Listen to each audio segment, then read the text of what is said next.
ನಮಗೆ ಕಾಣ್ತದೆ ಅವರು ಏನಾದರೂ ಇಂಜೆಕ್ಷನ್ ಕೊಟ್ಟಿದ್ದು ಪ್ರಾಬ್ಲಮ್ ಆಗಿದೆ ಅಂತ ಕಾಣ್ತದೆ. ಓವರ್ ಡೋಸ್ ಆಗಿದ್ದು ಡೆತ್ ಆಗಿದೆ ಅಂತ ಕಾಣ್ತದೆ ನಮಗೆ ಅನುಮಾನ ಇರೋದು ಅಲ್ಲೇ. ಯಾಕೆಂದರೆ ನಮಗೆ ಅನುಮಾನ ಅನಸ್ತೇಶ ಕೊಟ್ಟಾಗಲೇ ಮಗು ಡೆತ್ ಆಗಿದೆ. ನಮ್ಮ ಅನುಮಾನ ಅನಸ್ತೇಶ ಕೊಟ್ಟಾಗ ಡೆತ್ ಆದ ಮಗುವನ್ನು ಮತ್ತೆ ಅವರು ತೋರಿಕೆಗೋಸ್ಕರ ಮಾತ್ರ ಮಗುವಿನ ಕಾಲನ್ನು ಗೀರಿದ್ದಾರೆ. ಈಗ ಡೆತ್ ಆಗೋಕೆ ಕಾರಣ ಅಂತ ಹೇಳಿದ್ರೆ ರೀಪರ್ಫ್ಯೂಷನ್ ಇಂಜುರಿ ಆಗಿರೋದ್ರಿಂದ ಆ ಥರ ಬಂದಿರೋದು. ಅಪರೂಪ ತೊಂದರೆ. ಯಾಕಂದ್ರೆ ಬರೀ ಸಣ್ಣ ಒಂದು ಕಾಲು ಹೋದ ಕೂಡಲೇ ಆ ಥರ ಆಗಬಾರ್ದು ಆ್ಯಕ್ಚುಲಿ, ಬಟ್ ಆಗಿದೆ. ಆ ಮಗುವನ್ನು ಯಾರು ಕೊಂದದ್ದು ಅಂತೇಳಿ ನಡ್ಕೊಂಡು ಹೋದವ ಒಂದು ಕಾಲಿನ ಆಪರೇಷನ್ಗೆ ಸರ್ಜರಿ ಆಗುವಾಗ ಜೀವ ಹೋಗುವಂಥ ಪರಿಸ್ಥಿತಿ ನಮ್ಮ ಊರಲ್ಲಿ ಆದರೆ ಇದ್ರ ಯಾರು ಹೊಣೆ ಇದೆ? ಈಚೆ ಬಿಟ್ಟಿದ್ದಾರೆ, ಕೊಯ್ದು ಬಿಟ್ಟಿದ್ದಾರೆ. ಅದು ಹೌದು, ಅಲ್ಲಿ ಬರೀ ಸ್ಟಿಚ್ ಮಾಡಲಿಲ್ಲ, ಹಂಗೆ ಓಪನ್ ಮಾಡಿ ಬಿಟ್ಟಿದ್ದಾರೆ ಮಗುವಿನ ಕಾಲಿಗೆ, ಸ್ಟಿಚ್ಚೇ ಮಾಡಲಿಲ್ಲ.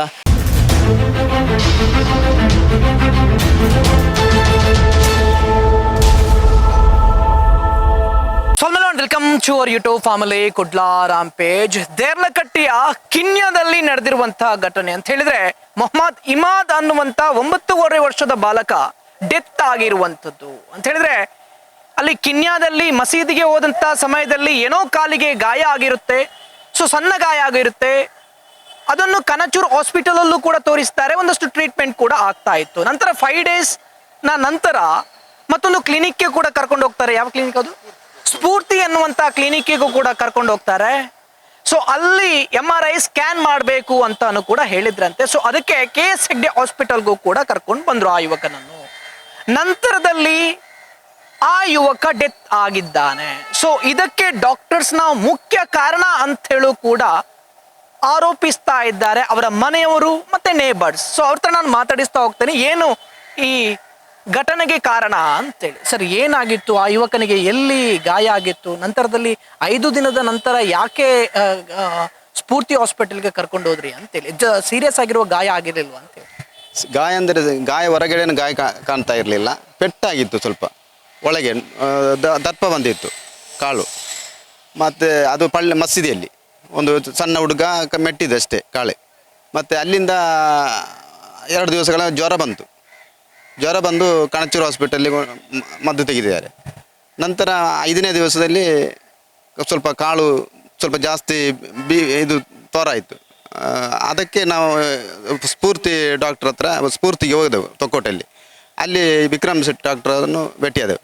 ಅವ್ರು ಹೇಳಿದರು ಕೂಡಲೇ ನೀವೊಂದು MRI ತೆಗಿಬೇಕು, ಅಡ್ಮಿಟ್ ಆಗಬೇಕಂತೇಳಿ. ಮತ್ತು ನಾನು MRI ತೆಗೆದ ನಂತರ ಹೇಳ್ತೇನೆ ಅಂತೇಳಿ MRI ತೆಗೆದು ಅಲ್ಲಿ ನಿಟ್ಟೆಯಲ್ಲಿ ತೆಗೆದ ನಂತರ ಹೇಳಿದ್ರು ಕೂಡಲೇ ಅಡ್ಮಿಟ್ ಆಗಬೇಕು, ಸರ್ಜರಿ ಆಗಬೇಕು ಅಂತೇಳಿ. ಸರ್ಜರಿಗೆ ಒಂದು ಕೊಂಡೋಗಿದ್ದಾರೆ. ಮತ್ತು ನಮಗೆ ಮಗುವನ್ನು ತೋರಿಸಿಲ್ಲ. 11 ಗಂಟೆಗೆ ತೋರಿಸಿದ್ದಾರೆ. ಅಷ್ಟ ತನಕ ನಮಗೆ ಮಗುವನ್ನು ಕೊಡಲೇ ಇಲ್ಲ, ತೋರಿಸೇ ಇಲ್ಲ. ಆಪರೇಷನ್ ರೂಮಿನಿಂದ ಇದಕ್ಕೆ ICUಗೆ ಶಿಫ್ಟ್ ಮಾಡುವಾಗ ನನಗೆ ಕೊಂಡೋಗೋ ನಾನು ಹಿಡಿದು ನೋಡುವಾಗ ಡೆತ್ ಆಗಿತ್ತು ಮಗು. ಅಲ್ಲಿ ಕೊಂಡೋಗಿ 2 ಗಂಟೆ ಇಟ್ಟು ಹೇಳಿದ್ರೆ ಇಂಪ್ರೂವ್ಮೆಂಟ್ ಆಗ್ತಾ ಉಂಟು, ಇಂಪ್ರೂವ್ಮೆಂಟ್ ಆಗ್ತಾ ಉಂಟು. 3 ಗಂಟೆ ರಾತ್ರಿಗೆ ಹೇಳ್ತಾರೆ ಆಯಿತು ಅಂತೇಳಿ. ಅಂದರೆ ಇದು ಡಾಕ್ಟರ್ನ ವೈಫಲ್ಯದಿಂದಾಗಿ ಡೆತ್ ಆಗಿದೆ ಅಂತೇಳಿ ಹೇಳ್ತಾರೆ. ಡಾಕ್ಟರ್ನ ವೈಫಲ್ಯದಿಂದ ಆಗಿದ್ದು ಕಂಪ್ಲೀಟ್. ಏನು ಮಗು ನಡ್ಕೊಂಡು ಬಂದಿದೆ, ಏನೂ ಆಗಿರಲಿಲ್ಲ. ನಡ್ಕೊಂಡು ಬಂದ ಮಗು ಹೀಗಾಗಿಬಿಟ್ಟಿದ್ದಾರೆ, ಮಾಡಿದ್ದಾರೆ ಡಾಕ್ಟರ್ಸೇ ಮಾಡಿದ್ರು. ಸೊ ಅಂದರೆ ಕಾಲು ದಪ್ಪಾಗಿದ್ರು ಕೂಡ ನಡೀತಾ ಇದೆ. ಹಾಂ, ನಡೀತಾ ಇದೆ. ನಿಮಗೆ ಅದನ್ನು ಸರ್ಜರಿ ಮಾಡಬೇಕು ಅಂತೇಳಿ ಯಾರು ಹೇಳಿದ್ರು? ವಿಕ್ರಮ್ ಶೆಟ್ಟಿ ಡಾಕ್ಟರ್ ಹೇಳಿದ್ರು. ಎಷ್ಟು ಗಂಟೆ ಕರ್ಕೊಂಡು ಬಂದಿದ್ರಿ? ಸಾಧಾರಣ ಒಂದು 3 ಗಂಟೆ ಆಗುವಾಗ ಕರ್ಕೊಂಡು ಬಂದೆ. 3:30 ಸಂಜೆ. ಹಾಂ. ಎಷ್ಟು ಗಂಟೆಗೆ ನಿಮಗೆ ಅವರು ಡೆತ್ ಆಗಿದೆ ಅಂತೇಳಿ ಹೇಳಿರುವಂಥದ್ದು? ನಮಗೊಂದು 3:30 ಗಂಟೆ ರಾತ್ರಿ ಆಗಿದೆ. 3 ಗಂಟೆ ರಾತ್ರಿ. ನೀವು ಯಾವಾಗ ಅವರನ್ನು ಮುಟ್ಟಿ ನೋಡಿದ್ರಿ? ನಾನೊಂದು 11 ಗಂಟೆಗೆ ಅವರು ಇಲ್ಲಿಂದ ಶಿಫ್ಟ್ ICUಗೆ ಮಾಡಿದರು. ಆವಾಗ ಮುಟ್ಟಿ ನೋಡಿದ್ದೇನೆ. ಆವಾಗಲೇ ಡೆತ್ ಆಗಿತ್ತು. ಅದರ ಮಧ್ಯೆ ಹೇಳಿದರು 48 ಗಂಟೆ ನಿಮಗೆ ಟೈಮ್ ಕೊಡ್ತೇನೆ. ಅದರ ಮಧ್ಯದಲ್ಲಿ ಬೆಳಿಗ್ಗೆ ಅದರ ಹೇಳಲಿಕ್ಕಾಗಲ್ಲ, ಇಂಪ್ರೂವ್ಮೆಂಟ್ ಆಗ್ಬೋದು ಅಂತೇಳಿ, ಕಂಪ್ಲೀಟ್ ಗುಣ ಆಗ್ಬೋದು ಅಂತೇಳಿ. 3 ಗಂಟೆ ರಾತ್ರಿ ಹೇಳ್ತಾರೆ ಆಯಿತು ಅಂತೇಳಿ ಅಂತ. ನೀವು ಏನಾದರೂ ಕೇಳಿಲ್ವಾ? ಯಾಕೆ ಡೆತ್ ಆದ, ಸರಿಯಾಗಿ ಬಂದಿದ್ದ, ಏನು ಕಾರಣ ಅಂತೇಳಿ ಡಾಕ್ಟರ್ ಹತ್ರ ಪ್ರಶ್ನೆ ಮಾಡಲಿಲ್ವಾ? ಮಾಡಿ ಅವರು ಒಂದೊಂದು ಪ್ರೊಸೀಜರ್ ಹೇಳಿದರು. ಒಮ್ಮೆ ಹೇಳಿದರು ನಾನು ಆಪರೇಷನ್ ಮಾಡುವಾಗ ರಕ್ತ ಮೇಲೆ ಹೋಯಿತು, ಆರ್ಟಿಗೆ ಹೋಯಿತು. ಅದನ್ನು ನಾನು ನಿಲ್ಲಿಸಕ್ಕಾಗಿ ಇದನ್ನು ಬಿಟ್ಟೆ, ನಮ್ಮ ಮಗುವನ್ನು ಉಳಿಸಲಿಕ್ಕೆ ನೋಡಿದೆ ಅಂತ ಹೇಳಿದರು ಡಾಕ್ಟರ್ ಹೇಳ್ತಾರೆ. ಅದಕ್ಕೆ ನಿಮಗೆ ಮೊದಲು ಗೊತ್ತಿಲ್ಲ ಅಂತ ಹೇಳಿದ್ದಕ್ಕೆ ಅದೆಲ್ಲ ನಮಗೆ ಹೇಳಲಿಕ್ಕೆ ಆಗಲ್ಲ ಅಂತ ಹೇಳಿದರು. ಹೇಳೋಕ್ಕಾಗಲ್ಲ ಅಂತೇಳಿ ನಮಗೆ ಕಾಣ್ತದೆ ಅವರು ಏನಾದರೂ ಇಂಜೆಕ್ಷನ್ ಕೊಟ್ಟಿದ್ದು ಪ್ರಾಬ್ಲಮ್ ಆಗಿದೆ ಅಂತ ಕಾಣ್ತದೆ. ಓವರ್ ಡೋಸ್ ಆಗಿದ್ದು ಡೆತ್ ಆಗಿದೆ ಅಂತ ಕಾಣ್ತದೆ. ನಮಗೆ ಉನ್ನತ ತನಿಖೆ ಆಗಬೇಕು, ನಮಗೆ ನ್ಯಾಯ ದೊರಕಿಸಿಕೊಡ್ಬೇಕು. ಅಂಥ ಡಾಕ್ಟ್ರನಿಗೆ ತಕ್ಕಂಥ ಶಿಕ್ಷೆ ಆಗಬೇಕು. ಒಂದು 4-5 ದಿನ ಮುಂಚೆ ಮಸೀದಿಯಲ್ಲಿ ಮಕ್ಕಳೊಟ್ಟಿಗೆ ಆಟ ಆಡ್ತಾ ಇರಬೇಕಾದ್ರೆ ಏನೋ ಸ್ವಲ್ಪ ತಾಗಿ ಸಣ್ಣ ಪುಟ್ಟ ಗಾಯ ಆಗಿತ್ತು ರೈಟ್ ಕಾಲಿಗೆ. ಅದನ್ನು ಇಮಿಡಿಯೇಟ್ಲಿ ಮರುದಿನ ಅವರು ಅಲ್ಲಿ ಹತ್ತಿರದ ಕಣಚೂರು ಹಾಸ್ಪಿಟಲ್ಗೆ ಹೋಗಿ ತೋರಿಸಿದ್ರು. ಅಲ್ಲಿ ಡಾಕ್ಟ್ರ್ ಹೇಳಿದರು ಆ ಥರ ಏನಾಗಲಿಲ್ಲ ಅಂತ ಹೇಳಿ ಸಣ್ಣ ಪುಟ್ಟ ಮೆಡಿಸಿನ್ ಕೊಟ್ಟು ಕಳಿಸಿದರು. ಆ ಥರ ಮಗು ಚೆನ್ನಾಗಿ ಆಡ್ತಾ ಇತ್ತು, ಎಲ್ಲ ಇತ್ತು. ನಿನ್ನೆ ದಿವಸ ಏನಾಯ್ತು ಅಂದರೆ ಸ್ವಲ್ಪ ಜಾಸ್ತಿ ಊದಿಕೊಂಡಿತ್ತು ಅದು. ಅದರ ಪ್ರಯುಕ್ತ ಅವರು ತಂದೆ ಮತ್ತು ಅವರ ಸಂಬಂಧಿಕರು ವಿಕ್ರಮ್ ಶೆಟ್ಟಿ ಡಾಕ್ಟರ್ ಹತ್ರ, ಅದು ಸ್ಫೂರ್ತಿ ಕ್ಲಿನಿಕ್ ಅಂತ ತೊಕೋಟಲ್ಲಿದೆ, ಅಲ್ಲಿ ಕರ್ಕೊಂಡೋದಾಗ ಅವರು ಇದನ್ನು ನೋಡಿ ಹೇಳಿದರು, ಇದು ಇಮಿಡಿಯೇಟ್ MRI ಸ್ಕ್ಯಾನ್ ಮಾಡಿ ನೋಡಬೇಕು, ಆ ಥರ ನನಗೆ ಮೆಡಿಸಿನ್ ಕೊಡೋಕ್ಕಾಗಲ್ಲ ಅಂತ ಹೇಳಿದರು. ಅದಕ್ಕೆ ಅವರು ಓಕೆ ನಾನು KS ಹೆಗಡೆ ಕಳಿಸ್ತೀನಿ ಅಂತ ಕಳಿಸಿದ್ರು. ಅವರು KS ಹೆಗಡೆಯಲ್ಲಿ ಬಂದು MRI ಸ್ಕ್ಯಾನ್ ಮಾಡಿದರು. MRI ಸ್ಕ್ಯಾನ್ ರಿಪೋರ್ಟ್ ಬಂದಾಗ ಅವರು ರಾತ್ರಿ 8 ಗಂಟೆಗೆ ರಿಪೋರ್ಟ್ ಬಂತು. ಹಾಗೆ ಹೇಳಿದರು, ಇದು ಫ್ರ್ಯಾಕ್ಚರ್ ಆಗಿದೆ, ಇದನ್ನು ಇಮಿಡಿಯೇಟ್ ನೀವು ಸರ್ಜರಿ ಮಾಡಬೇಕು ಅಂತ. ಹಾಗೆ ಇವರು ಒಪ್ಪಿಕೊಂಡ್ರು ಸರ್ಜರಿ ಆಗಲಿಕ್ಕೆ. 9:30 ನಾವು ಸರ್ಜರಿಗೆ ತಗೊಂಡು ಹೋದರು, 9 ಆಸ್ಪಾಸಲ್ಲಿ. ಆಗ ಸರ್ಜರಿಗೆ ಹೋದಂಥ ಮಗು ಅವರು ಅದು ತೋರಿಸಲೇ ಇಲ್ಲ ಸಂಬಂಧಿಕರಿಗೆ, ಮತ್ತು ಯಾರಿಗೂ ಅಲ್ಲಿ ಮಗುವನ್ನು ತೋರಿಸಲಿಲ್ಲ. ಆಪರೇಷನ್ ಆಯಿತು ಅಂತ ಅಷ್ಟೇ ಹೇಳಿದರು ಅವರು. ಆ ನಂತರದ 11 ಗಂಟೆ ನಂತರ ಮಗುವನ್ನು ಅಲ್ಲಿ ಸ್ವಲ್ಪ ಕ್ರಿಟಿಕಲ್ ಆಗಿದೆ, ಮಗುವನ್ನು ನಾವು ICUಗೆ ಶಿಫ್ಟ್ ಮಾಡ್ತಾ ಇದ್ದೀವಿ ಅಂತೇಳಿ ಶಿಫ್ಟ್ ಮಾಡುವಾಗ ಅಲ್ಲಿ ಇದ್ದಂಥ ಮಗುವಿನ ಸಂಬಂಧಿಕರು ಮಗುವನ್ನು ನೋಡುವಾಗ ಅದು ಆಲ್ರೆಡಿ ಮಗು ಡೆತ್ ಆದ ಪರಿಸ್ಥಿತಿಯಲ್ಲಿ ಇತ್ತು. ಅದರ ಕೂಡ ಇವರು ಇಲ್ಲ, ಅದು ಸ್ವಲ್ಪ ಸೀರಿಯಸ್ ಇದೆ, ನಾವು ಅದನ್ನು ಪ್ರಾಣ ಉಳಿಸಲಿಕ್ಕೆ ಟ್ರೈ ಮಾಡ್ತೇವೆ ಅಂತೇಳಿ ICUಗೆ ಕರ್ಕೊಂಡು ಹೋದರು. ಅದು 11 ಗಂಟೆ ರಾತ್ರಿ ಕರ್ಕೊಂಡು ಹೋದ ನಂತರ ICUಯಲ್ಲಿ ಇತ್ತು. ಸ್ವಲ್ಪ ಅದು ಇಂಪ್ರೂವ್ಮೆಂಟ್ ಆಗ್ತಾ ಉಂಟು ಅಂತೇಳಿ ಅವರನ್ನು ನಮ್ಮನ್ನು ನಂಬಿಸಿದ್ರು ಅವರು. ಆ ನಂತರ ರಾತ್ರಿ 3 ಗಂಟೆಗೆ ಬಂದು ಡಾಕ್ಟರ್ ಹೇಳ್ತಾರೆ, ಇಲ್ಲ ನಮ್ಮಿಂದ ಉಳಿಸ್ಲಿಕ್ಕೆ ಆಗಲಿಲ್ಲ, ಮಗು ಡೆತ್ ಆಗಿದೆ ಅಂತ. ನಮ್ಮ ಪ್ರಶ್ನೆ ಇರೋದೀಗ ಅದು ಹೇಗೆ ಡೆತ್ ಆಯಿತು ಅಂತ. ಮಗು ನಡ್ಕೊಂಡು ಹೋಗಿದೆ, ಫ್ರ್ಯಾಕ್ಚರ್ ಆದದ್ದು ಕಾಲಿಗೆ. ನಾವು ಮಗುವನ್ನು ಹಾರ್ಟಿದ್ದು ಪ್ರಾಬ್ಲಮ್ಮ ಮತ್ತು ಮೇಜರ್ ಏನಾದರೂ ಲಿವರ್ದು ಕಿಡ್ನಿದು ಈ ಥರ ಪ್ರಾಬ್ಲಮ್ಗೆ ನಾವು ಅಡ್ಮಿಟ್ ಮಾಡಿದಲ್ಲ. ಬರೀ ಒಂದು ಚಿಕ್ಕ ಒಂದು ಕಾಲಿಗೆ ಫ್ರ್ಯಾಕ್ಚರ್ ಆಗಿದ್ದಷ್ಟೇ, ಅದು ಕೂಡ ಸಣ್ಣ ಪುಟ್ಟ, ಅದೇನೋ ಮದ್ದಲ್ಲಿ ಗುಣ ಆಗುವಂಥ ಫ್ರ್ಯಾಕ್ಚರ್ ಥರ ಇತ್ತು, ಅಷ್ಟೇ ಫ್ರ್ಯಾಕ್ಚರ್ ಇದ್ದಿದ್ದು. ಅದನ್ನು ಅವ್ರು ಸರ್ಜರಿ ಮಾಡಿದ್ದು ಓಕೆ. ನಮಗೆ ಈ ಮಗು ಹೇಗೆ ಆ ಕಾಲಿಗೆ ಆದ ಗಾಯದಿಂದ ಹೇಗೆ ಡೆತ್ ಆಗ್ತದೆ ಅಂತ ನಮ್ಮ ಪ್ರಶ್ನೆ. ಇದು ಅವರ ಬೇಜವಾಬ್ದಾರಿತನ. ಯಾಕಂದರೆ ಮೆಡಿಕಲ್ ಕಾಲೇಜ್ ಇದೆ ಅಲ್ಲಿ ಅವರು ಕಲಿಸಲಿದ್ರಾ, ಅಲ್ಲಿಯ PGಗಳಿಗೆ ಕಲಿಸಲಿಕ್ಕೆ ಈ ಮಗುವನ್ನು ಎಕ್ಸ್ಪೆರಿಮೆಂಟ್ ಮಾಡಿದ್ರಾ ಅನ್ನುವಂಥ ಅನುಮಾನ ನಮ್ಮಲ್ಲಿ. ಅದಕ್ಕಾಗಿ ಆ ಡಾಕ್ಟ್ರನ್ನು ಮತ್ತು ಅಲ್ಲಿ ಯಾರು ಸರ್ಜರಿ ಮಾಡಿದ್ದಾರೆ ಅವರನ್ನು ತನಿಖೆಗೊಳಪಡಿಸಬೇಕು, ನಿಷ್ಪಕ್ಷಪಾತವಂತ ತನಿಖೆ ಆಗಬೇಕಿದ್ರ. ಆ ಮುಖಾಂತರ ನಮಗೆ ನ್ಯಾಯ ಸಿಗಬೇಕು, ಮಗುವಿಗೆ ಮತ್ತು ಕುಟುಂಬಕ್ಕೆ ನ್ಯಾಯ ಸಿಗಬೇಕು. ಅದೇ ರೀತಿ ಮುಂದಿನ ದಿನಗಳಲ್ಲಿ ಈ ಥರದ ಘಟನೆ ನಡೀಬಾರ್ದು. ಜೀವ ಯಾರದೇ ಹೋದರೂ ಅದು ಜೀವನೇ, ಅದಕ್ಕೆ ಬೆಲೆ ಎಲ್ರಿಗೂ ಒಂದೇ ಜೀವದ ಬೆಲೆ. ಹಾಗಾಗಿ ಈ ಘಟನೆ ನಡೀಬಾರ್ದು. ಸರ್ಕಾರ ಇದಕ್ಕೆ ಸೂಕ್ತ ಕ್ರಮ ಕೈಗೊಳ್ಳುವಂಥ ಭರವಸೆ ನಮಗಿದೆ. ಈಗ ನಮ್ಮ ಸಚಿವರ ಹತ್ರ ಕೂಡ ನಾವು ಸಂಪರ್ಕ ಮಾಡಿದೆ, ಅವರು ಹೇಳಿದ್ದಾರೆ, ನಮಗೆ ಭರವಸೆಯನ್ನು ಕೊಟ್ಟಿದ್ದಾರೆ, ನಿಷ್ಪಕ್ಷಪಾತವಂತ ತನಿಖೆಯನ್ನು ಮಾಡಿಸ್ತೇನೆ ಅಂತೇಳಿ. ಖಂಡಿತ ಆ ಭರವಸೆ ಇದೆ ನಮ್ಮಲ್ಲಿ. ಹಾಗಾಗಿ ಇದು ನಾವು ಮತ್ತೊಮ್ಮೆ ನಾವು ಆಗ್ರಹಪಡಿಸೋದೇನೆಂದರೆ, ಇದಕ್ಕೀಗ ಏನು ಹಾಸ್ಪಿಟಲಲ್ಲಿ ಈಗ ಸಾರ್ವಜನಿಕರು ಈ ಥರ ಘಟನೆ ಆಗೋದಾಗ ಗಲಾಟೆ ಮಾಡ್ತಾರೆ, ಮತ್ತೊಂದು ಮಾಡಿ ಏನೂ ಒಂದು ಶಬ್ದಲ್ಲಿ ಮಾತಾಡಲಿಲ್ಲ, ಏನು ಮಾಡಲಿಲ್ಲ. ಅವರಿಗೆ ಒಂದು ಅಲ್ಲಿ ಈಗ ಭಯ ಹುಟ್ಟಿಸಿಬಿಟ್ಟಿದ್ದಾರೆ. ಯಾಕೆಂದ್ರೆ ಅಲ್ಲಲ್ಲಿ ಬೋರ್ಡ್ ಹಾಕಿರ್ತಾರೆ ಹಾಸ್ಪಿಟಲಲ್ಲಿ, ಸಾರ್ವಜನಿಕರು ಮಾತಾಡಿದರೆ ಗಲಾಟೆ ಮಾಡಿದರೆ ಆದಂಥ ನಷ್ಟ ಪರಿಹಾರ ನೀವೇ ಕೊಡಬೇಕು, ಮತ್ತು ಇಂಥ ಕಾಯ್ದೆಯಲ್ಲಿ ಜೈಲು ಶಿಕ್ಷೆ ಆಗ್ತದೆ. ಈ ಒಂದು ಆ್ಯಕ್ಟ್ ಏನು ಪೇಷಂಟ್ ಪಾರ್ಟಿ ಮತ್ತು ಅಲ್ಲಿ ಸಾರ್ವಜನಿಕರಿಗೆ ಮಾಡಿದೆ ಸರ್ಕಾರ. ನನ್ನ ಒಂದು ಆಗ್ರಹ ನಮ್ಮ ಈ ಮುಖಾಂತರ ಸರ್ಕಾರಕ್ಕೆ, ಈ ಒಂದು ಇದೇ ಥರದ ಆ್ಯಕ್ಟ್ ಈ ಡಾಕ್ಟ್ರುಗಳಿಗೆ ಯಾಕೆ ಬರೋದಿಲ್ಲ ಅಂತ. ಅವರು ಈ ಥರ ನೆಗ್ಲೆಕ್ಷನ್ಸ್ ಮಾಡಿ ಈ ಥರ ಮಗುವನ್ನು ಈ ಥರ ಸಾರ್ವಜನಿಕರ ಪ್ರಾಣದ ಚೆಲ್ಲಾಟವಾಡಿದರೆ ಅವರಿಗೆ ಕೂಡ ಇದು ಆ್ಯಕ್ಟ್ ಅನ್ವಯ ಆಗಲಿ ಅಲ್ವಾ? ಅವರಿಗೆ ಕೂಡ ಯಾಕೆ ಈ ಆ್ಯಕ್ಟ್ ಅನ್ವಯ ಆಗೋದಿಲ್ಲ? ಅವರನ್ನು ಕೂಡ ಶಿಕ್ಷೆಗೆ ಒಳಪಡಿಸಬೇಕಲ್ಲ. 1-2 ಬಾರಿ ಈ ಥರ ಶಿಕ್ಷೆ ಆದರೆ ಈ ಥರ ನೆಗ್ಲೆಕ್ಷನ್ಸ್ ಮಾಡೋದಿಲ್ಲ. ಅವರು ಕರೆಕ್ಟಾಗಿ ಮಾಡ್ತಾರೆ ಆಪರೇಷನ್. ಮಗುವಿನ ಕಾಲನ್ನು ಅರ್ಧಕ್ಕೆ ಈಚೆ ಬಿಟ್ಟಿದ್ದಾರೆ, ಕೊಯ್ದು ಬಿಟ್ಟಿದ್ದಾರೆ, ಅದು ಹೌದು, ಅಲ್ಲಿ ಬರೀ ಸ್ಟಿಚ್ ಮಾಡಲಿಲ್ಲ, ಹಂಗೆ ಓಪನ್ ಮಾಡಿಬಿಟ್ಟಿದ್ದಾರೆ ಮಗುವಿನ ಕಾಲಿಗೆ, ಸ್ಟಿಚ್ಚೇ ಮಾಡಲಿಲ್ಲ. ನಮಗೆ ಅನುಮಾನ ಇರೋದು ಅಲ್ಲೇ. ಯಾಕೆಂದರೆ ನಮಗೆ ಅನುಮಾನ ಅನಸ್ತೇಷ ಕೊಟ್ಟಾಗಲೇ ಮಗು ಡೆತ್ ಆಗಿದೆ.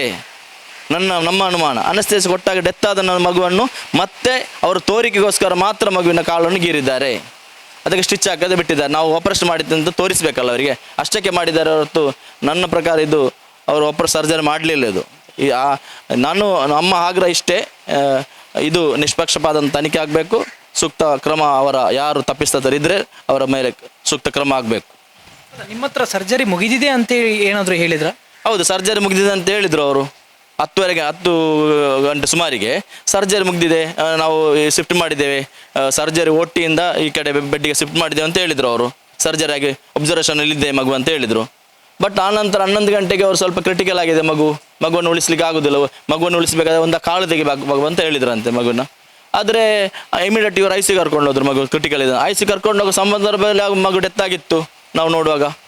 ಮತ್ತೆ ಸಹ ಐ ಸಿಯಲ್ಲಿ ಇಟ್ಟರು 3 ಗಂಟೆ ರಾತ್ರಿವರೆಗೂ. ಅವರು 3 ಗಂಟೆ ರಾತ್ರಿ ನಂತರ ಹೇಳ್ತಾರೆ ಅವರು ಡೆತ್ ಆಗಿದೆ, ಮಗು ಉಳಿಸ್ಲಿಕ್ಕೆ ಆಗಲಿಲ್ಲ ಅಂತೇಳಿ.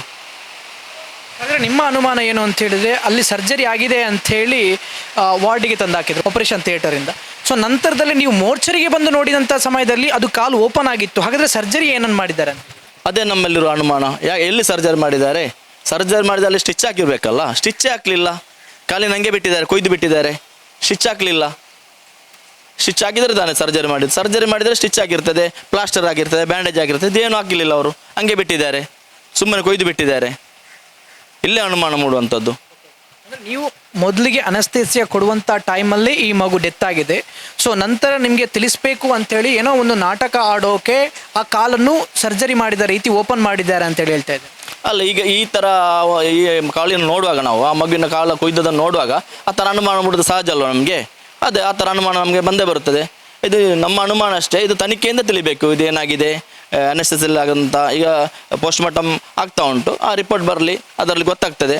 ನಿಷ್ಪಕ್ಷಪಾತ ತನಿಖೆ ಆಗಬೇಕು. ಇದು ಇನ್ನು ಈ ಥರದ ನಮಗೀಗ ಒಂದು ಮಗುವನ್ನು ನಾವು ಕಳ್ಕೊಂಡಿದ್ದೆ ಆಲ್ರೆಡಿ. ಇನ್ನೂ ಯಾರಿಗೂ ಕೂಡ ಈ ಥರದ ಪರಿಸ್ಥಿತಿ ಬರಬಾರ್ದು. ಈ ಡಾಕ್ಟ್ರ್ನವ್ರು ಇರ್ಬೋದು, ಯಾರೇ ಇರ್ಬೋದು, ಇದರ ಬಗ್ಗೆ ಅವರು ಎಚ್ಚರಿಕೆಯಿಂದ ಮಾಡಬೇಕು. ಏನಾದರೂ ಕಾಯಿಲೆ ಬೇರೆ ಇದ್ದಿದ್ದರೆ ಅವ್ರು ಮೊದಲೇ ತಿಳಿಸ್ಬೇಕಲ್ವಾ? ತಿಳಿಸ್ಬೇಕು, ನಿಮ್ಮ ಮಗು ಈ ಥರ ಕಾಯಿಲೆ ಇದೆ, ಈ ಕಂಡೀಷನಲ್ಲಿ ಆಪ್ರೇಷನ್ ಮಾಡೋಕ್ಕೆ ಬರೋದಿಲ್ಲ. ನಾವು ಬಿ ಪಿ ಶುಗರ್ ಇದ್ದರೆ ಹಾಸ್ಪಿಟಲ್ಗೆ ಹೋದ್ರೆ ಆಪ್ರೇಷನ್ ಮಾಡೋದಿಲ್ಲ ಅವರು, ಅದು ಲೋ ಮಾಡಿ ಮತ್ತೆ ಮಾಡ್ತಾರಲ್ವ? ಆ ಥರ ಏನು ಇರಲಿಲ್ಲಲ್ಲ. ಆ ಥರ ಇದ್ದರೆ ಅವ್ರು ಹೇಳ್ಬೇಕಿತ್ತು ನಮ್ಮ ಹತ್ರ, ಈ ಥರ ಕ್ರಿಟಿಕಲ್ ಇದೆ, ನಿಮ್ಮ ಮಗುವನ್ನು ಆಪ್ರೇಷನ್ ಮಾಡಿದರೆ ಜೀವಕ್ಕೆ ಅಪಾಯ ಉಂಟಂತ ನಮಗೆ ಮೊದಲು ತಿಳಿಸ್ಬೇಕಲ್ಲ ಅವರು. ಎಲ್ಲ ರಿಪೋರ್ಟಲ್ಲಿ ಇರ್ತದಲ್ಲ ಅವರದ್ದು. ಏನು ಹೇಳಲಿಲ್ಲ ಅವರು. ಏಕೆ ಸರ್ಜರಿ ಮಾಡಿದ್ದಾರೆ, ಏಕೆ ಡೆತ್ ಆಗಿದೆ ಅಂತ ಹೇಳಿದ್ದಾರೆ. ಅನುಮಾನ ಮೂಡೋದು ಸಹಜ ಅಲ್ವಾ ನಮಗೆ? ಡಾಕ್ಟ್ರೇ ಮಾಡಿದಾರಾ, ಅಲ್ಲಿ ಕಲಿಯುವಂಥ ಪಿ ಜಿಗಳು ಮಾಡಿದ್ದಾರೆ, ನಮಗೆ ಗೊತ್ತಿಲ್ಲ. ಮಾಡಿ ತಪ್ಪಾಗಿದೆ, ಟೋಟಲಿ ಅಲ್ಲಿ ಅನಾಹುತ ಆಗಿದೆ, ಒಂದು ಮಗುದು ಡೆತ್ ಆಗಿದೆ. ಅದು ಯಾರು ಮಾಡಿದ್ದಾರೆ ಅಂತ ಅವ್ರು ಮಾಡಿದೆ, ಅವ್ರಿಗೆ ಗೊತ್ತು. ಆ ತನಿಖೆಯಿಂದ ಅಷ್ಟೇ ತಿಳಿಬೇಕು. ಇನ್ನು FIR ಆಗಿದೆ, ಕೊಟ್ಟಿದ್ದೇವೆ ನಾವು ಉಳ್ಳಾಳ ಪೊಲೀಸ್ ಸ್ಟೇಷನಲ್ಲಿ.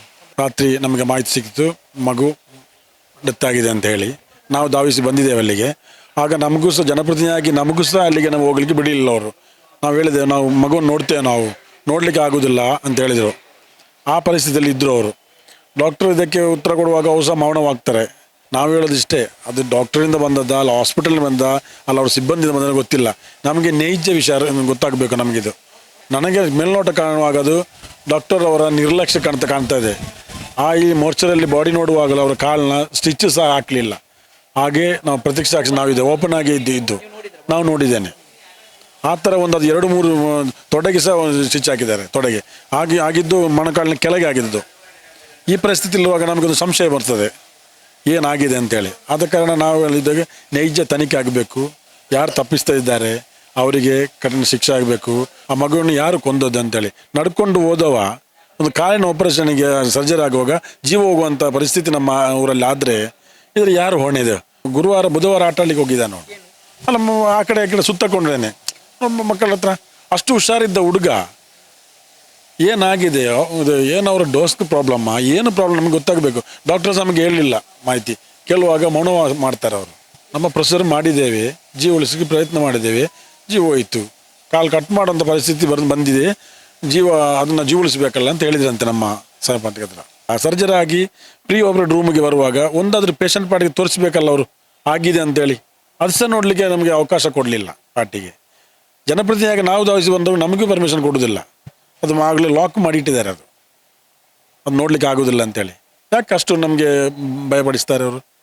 ಹೀಗಾಗಿ ಇದರ ಬಗ್ಗೆ ಸೂಕ್ತ ತನಿಖೆ ಆಗಬೇಕು, ತಪ್ಪಿಸ್ತರಿಗೆ ಕಠಿಣ ಶಿಕ್ಷೆ ಆಗಬೇಕಂದ್ರೆ ನಾವು ಮುಂದಿನ ನಮಗೆ ಸಿಕ್ಕಿದ್ರೆ ನಾವು ಇದನ್ನು ಹೋರಾಟ ಮಾಡಲಿಕ್ಕೆ ಸಿದ್ಧಿದ್ದೇವೆ ನಾವು. ಸೊ ಇದಿಷ್ಟು ಸ್ಥಳೀಯರು ಸಂಬಂಧಿಕರು ಹೇಳುವಂಥ ಮಾತು ಅಂತ ಹೇಳಿದ್ರೆ, ಇದು ಖಂಡಿತವಾಗ್ಲೂ ಏನೋ ಡಾಕ್ಟರ್ನ ವೈಫಲ್ಯದಿಂದಾಗಿ ಸಾವಾಗಿದೆ ಅನ್ನುವಂಥ ವಿಚಾರದಲ್ಲಿ. ಮೊಹಮ್ಮದ್ ಇಮಾದ್ ಅನ್ನುವಂಥ ಯುವಕ ನಡ್ಕೊಂಡೇ ಹೋಗಿದ್ದ ಹಾಸ್ಪಿಟಲ್ಗೆ, ನಂತರ ಡೆತ್ ಆಗ್ತಾನೆ ಅಂತ ಹೇಳಿದ್ರೆ ಕಾರಣ ಏನು ಅನ್ನುವಂಥ ವಿಚಾರದಲ್ಲಿ ಡಾಕ್ಟರ್ಗಳ ವೈಫಲ್ಯದಿಂದಾಗಿ ಇದು ಆಗಿದೆ ಅಂತೇಳಿ ಅನುಮಾನ ಕೂಡ ಇದೆ. ಇವರು ಅನಸ್ತೇಸಿಯಾ ಕೊಡುವಂಥ ಸಮಯದಲ್ಲೇ ಇವನು ಡೆತ್ ಆಗಿದ್ದಾನೆ. ಒಂದು ವೇಳೆ ಇವನಿಗೇನಾದರೂ ಬೇರೆ ಪ್ರಾಬ್ಲಮ್ ಇದ್ದರೆ ನಮಗೆ ಇದನ್ನು ಸರ್ಜರಿ ಮಾಡೋಕ್ಕಾಗೋದಿಲ್ಲ, ಹಾರ್ಟ್ನ ಪ್ರಾಬ್ಲಮ್ ಇದೆ, ಮತ್ತೊಂದಿದೆ ಅನ್ನುವಂಥ ವಿಚಾರದಲ್ಲಿ ಡಾಕ್ಟರ್ ನಮಗೆ ಇಂಟಿಮೇಷನ್ ಅನ್ನು ಕೂಡ ಕೊಡಬೇಕಿತ್ತು. ಅದನ್ನು ಯಾವುದೇ ರೀತಿಯಾಗಿ ನಮಗೆ ಡಾಕ್ಟರ್ಗಳು ಕೊಡಲಿಲ್ಲ. ಸೊ ಈ ಕಾರಣದಿಂದಾಗಿ ಡಾಕ್ಟರ್ಗಳ ವೈಫಲ್ಯದಿಂದಾಗಿ ಈ ಇಮಾದ್ ಅನ್ನುವಂಥ 9.5 ವರ್ಷದ ಬಾಲಕ ಡೆತ್ ಆಗಿದ್ದಾನೆ ಅಂತ ಹೇಳು ಕೂಡ ಇವರು ಆರೋಪವನ್ನು ಮಾಡ್ತಾ ಇದ್ದಾರೆ. ಸೊ ಹಾಗಾಗಿ ಸರಿಯಾದ ತನಿಖೆ ಮಾಡಬೇಕು ಅಂತ ಕಾದು ನೋಡೋಣ ಯಾವ ರೀತಿಯಾಗಿ ತನಿಖೆ ಆಗುತ್ತೆ, ಪೋಸ್ಟ್ ಮಾರ್ಟಮ್ ರಿಪೋರ್ಟ್ ಅಲ್ಲಿ ಏನ್ ಬರುತ್ತೆ ಅಂತ. ಸರ್ ಅದು ಮಗುವಿನ ಡೆತ್ ಆಗಿದೆಲ್ಲ, ಅದು ಏನ್ ಕಾರಣ ಸರ್? ಮಗುವಿನ ಒಂದು ಡೆತ್ ಆಗಿದೆಲ್ಲ ಹೌದು ಹಾಸ್ಪಿಟಲ್ ಅಲ್ಲಿ, ಹೌದು. ಅದು ಏನ್ ಕಾರಣ ಸರ್? ಅದು ಮಗು ಸುಮಾರು 5 ದಿನ ಹಿಂದೆ ಅವರಿಗೆ ಮದ್ರಾಸದಲ್ಲಿ ಸ್ಕೂಲಲ್ಲೆಲ್ಲೋ ಅವರ ಇನ್ನೊಂದು ಮಗು ಕಾಲಿಗೆ ಹಿಂಭಾಗದಲ್ಲಿ ಕಾಲಿಂದ ತುಳಿತಾಗಿದೆ ಅಂತ ಹೇಳಿ ನನ್ನ ಹತ್ರ ಬಂದಿದ್ರು. ಅದಕ್ಕೆ ಮುಂಚೆ ಕಣಚೂರು ಆಸ್ಪತ್ರೆಗೆ ಹೋಗಿ ಬಂದಿದ್ರು. ಪರೀಕ್ಷೆ ಮಾಡಿ ನೋಡಿದಾಗ ಕಾಲಿನಲ್ಲಿ ಕಂಪಾರ್ಟ್ಮೆಂಟ್ ಸಿಂಡ್ರೋಮ್ ಹೇಳುವಂತ ಒಂದು ತೊಂದರೆ ಇತ್ತು. ಅಂದ್ರೆ ಆ ಒಂದು ಚೀಲದೊಳಗೆ ಇರುವ ಮಾಂಸಕ್ಕೆ ಜಾಗ ಸಾಕಾಗದೆ ಅದಕ್ಕೆ ಉಸಿರಾಟಕ್ಕೆ ಕಷ್ಟ ಆಗುವಂತದ್ದು. ಅದು ನಮ್ಮ ಲೆಕ್ಕದಲ್ಲಿ ಒಂದು ಎಮರ್ಜೆನ್ಸಿ. ಅದನ್ನು ಆದಷ್ಟು ಬೇಗ ತೆಗೆದಿದ್ರೆ ಕಾಲು ಉಳಿಯೋದು ಕಷ್ಟ. ಸೊ ಅದಕ್ಕೆ ಅವರಿಗೆ ಆದಷ್ಟು ಬೇಗ ಅಡ್ಮಿಟ್ ಆಗಿ ಅಂತ ಹೇಳಿದ್ವಿ. ಅವರು ಫಸ್ಟ್ ನಾಳೆ ಬರ್ತೇನೆ ಅಂತ ಹೇಳಿದ್ರು. ಮತ್ತೆ ಕಡೆಗೆ 2 ಗಂಟೆ ಬಿಟ್ಟು ಬಂದ್ರು ಆಸ್ಪತ್ರೆಗೆ. ಆಸ್ಪತ್ರೆ ಬಂದಾಗ ಅವರನ್ನ MRI ಮಾಡಿ, MRI ಆ ತೊಂದರೆ ಇದೆ ಅಂತ ಖಚಿತ ಆದ್ಮೇಲೆ ಆದಷ್ಟು ಬೇಗ ಓಟಿಗೆ ಅವ್ರ ಹತ್ರ ಎಕ್ಸ್ಪ್ಲೈನ್ ಮಾಡಿ ಓಟಿಗೆ ತಗೊಂಡಿದ್ವಿ. ಆಪರೇಷನ್ ಥಿಯೇಟರ್ ಅಲ್ಲಿ ಆ ಕಂಪಾರ್ಟ್ಮೆಂಟ್ ಅನ್ನು ಓಪನ್ ಮಾಡಿದ ಮೇಲೆ ಯೂಶುವಲಿ ಏನಾಗ್ತದೆ, ರಕ್ತ ಸಂಚಾರ ಇಂಪ್ರೂವ್ಮೆಂಟ್ ಆಗಿ ರಕ್ತನಾಳ ಹೊಡಿತ ಗೊತ್ತಾಗ್ತದೆ. ಆದ್ರೆ ಸಹ ಅದು ಬರ್ಲಿಲ್ಲ. ಅವಾಗ ಏನ್ ಮಾಡಿದ್ವಿ, ಮೋಸ್ಟ್ಲಿ ಪೆಟ್ಟು ಇನ್ನೂ ಜಾಸ್ತಿ ತೀವ್ರತೆ ಇದ್ದಾಗ ಕೆಲವೊಂದ್ಸಲ ಬರುದಿಲ್ಲ. ಅದಕ್ಕೆ ಈ ರಕ್ತನಾಳ specialist doctor microvascular surgeon doctor Latesh ಅಂತ ಇದ್ದಾರೆ. ಅವರನ್ನ ಇದ್ ಮಾಡಿ ಅದನ್ನು ರಕ್ತನಾಳದಲ್ಲಿ ನೋಡುವಾಗ ರಕ್ತನಾಳದಲ್ಲಿ 2 ಜಾಗದಲ್ಲಿ ಹರಿದು ಹೋಗಿದೆ. ಈ 2 ಜಾಗದಲ್ಲಿ ಹರಿದ ಕಾರಣ ಅದು ಹಾಗೆ ತೊಂದರೆ ಬಂದಿದೆ. ಸೊ ಅದಕ್ಕೆ ಆ 2 ಜಾಗದ ಹರಿದ ಜಾಗಕ್ಕೆ ಬೇರೆ ಗ್ರಾಫ್ಟ್ ಹಾಕಿ ರಕ್ತನಾಳ ಸರಿ ಹೋಗ್ಲಿಕ್ಕೆ ಸರಿ ಮಾಡಿ ಕೊಟ್ಟಿದ್ದೇವೆ. ರಕ್ತನಾಳ ಒಂದು ಸಲ ಸರಿಯಾದ್ರೆ ನಮ್ಮಲ್ಲಿ ಒಂದು ಅಪರೂಪದಲ್ಲಿ ಒಂದು ತೊಂದರೆ ಬರ್ತದೆ, ರೀಪರ್ಫ್ಯೂಷನ್ ಇಂಜುರಿ ಅಂತ ಹೇಳ್ತೇವೆ ನಾವು. ಈಗ 4-5 ದಿನ ಆ ರಕ್ತ ಕಾಲಿನಲ್ಲಿ ಇರುವಂತ ಕೆಟ್ಟ ರಕ್ತ ಅಂದ್ರೆ ಪೊಟ್ಯಾಷಿಯಂ ಈ ತರದೆಲ್ಲ ಕಣಗಳು ಏನು ಶೇಖರಣೆ ಆಗಿ ಉಳಿದಿರ್ತವೆ, ಅದು ಮೈಗೆ ಬಂದು ಕೆಲವೊಂದ್ಸಲ ಈ ಹೃದಯಕ್ಕೆ ಮತ್ತೆ ಈ ಎಲೆಕ್ಟ್ರೋಲೈಟ್ ಇಂಬ್ಯಾಲೆನ್ಸ್ ಅಂತ ಹೇಳ್ತೇವೆ ಇದೆಲ್ಲ ಶುರು ಆಗ್ತದೆ. ಪೊಟ್ಯಾಷಿಯಂ ಮೇಲೆ ಕೆಳಗೆ ಆದಾಗ ಜೀವಕ್ಕೆ ಅಪಾಯ ಬರ್ತದೆ. ಹಾಗೆ ಆದಾಗ ಜೀವಕ್ಕೆ ಅಪಾಯ ಆಗಿತ್ತು. ಸೊ ಅವಾಗ ಏನ್ ಮಾಡಿದ್ವಿ ನಾವು, CPR ಮತ್ತೆ ಇದೆಲ್ಲ ಅದಕ್ಕೆ ಬೇಕಾಗುವಂತ ಇಂಜೆಕ್ಷನ್ಸ್ ಎಲ್ಲ ಕೊಟ್ಟು ಅದನ್ನ ಸರಿಪಡಿಸಿದ್ದೇವೆ. ಬಟ್ ಏನಂದ್ರೆ ಇದು ಇಲ್ಲಿಂದ ಕಂಟಿನ್ಯೂಸ್ ಬರೋದನ್ನ ನಿಲ್ಲಿಸ್ಬೇಕಾಗ್ತಾ ಇತ್ತು. ಅದಕ್ಕೆ ಪಾರ್ಟಿ ಹತ್ರ ಎಕ್ಸ್ಪ್ಲೈನ್ ಮಾಡಿದ್ವಿ, ನೋಡಿ ಒಂದೇ ಕಾಲು ಉಳಿಸ್ಬೇಕು ಇಲ್ಲ ಜೀವ ಉಳಿಸ್ಬೇಕು. ಕಾಲು ಈಗ ನಾವು ಕಾಲು ಉಳಿಸ್ಲಿಕ್ಕೆ ಹೋದ್ರೆ ಜೀವ ಉಳಿಯೋದು ಕಷ್ಟ ಆಗ್ಬಹುದು. ಸೊ ಕಾಲಿಗೆ ರಕ್ತ ಸಂಚಾರ ನಾವು ನಿಲ್ಲಿಸ್ಬೇಕಾಗ್ತದೆ. ಅದಕ್ಕೆ ಪುನಃ ರಕ್ತನಾಳವನ್ನು ಬಂದ್ ಮಾಡಿದ್ವಿ. ಯಾಕಂದ್ರೆ ಇನ್ನು ಕಂಟಿನ್ಯೂಸ್ ಆಗಿ ಆತರ ಬರ್ತಾ ಇದ್ರೆ ಮತ್ತೆ ಜೀವಕ್ಕೆ ತೊಂದರೆ ಬರ್ತದೆ. ಸೊ ಹಾಗೆ ಮಾಡಿ ಮತ್ತೆ ಅವರನ್ನ ಓಟಿಯಿಂದ ಹೊರಗೆ ಕರ್ಕೊಂಡು ಬಂದಿದ್ದೇವೆ.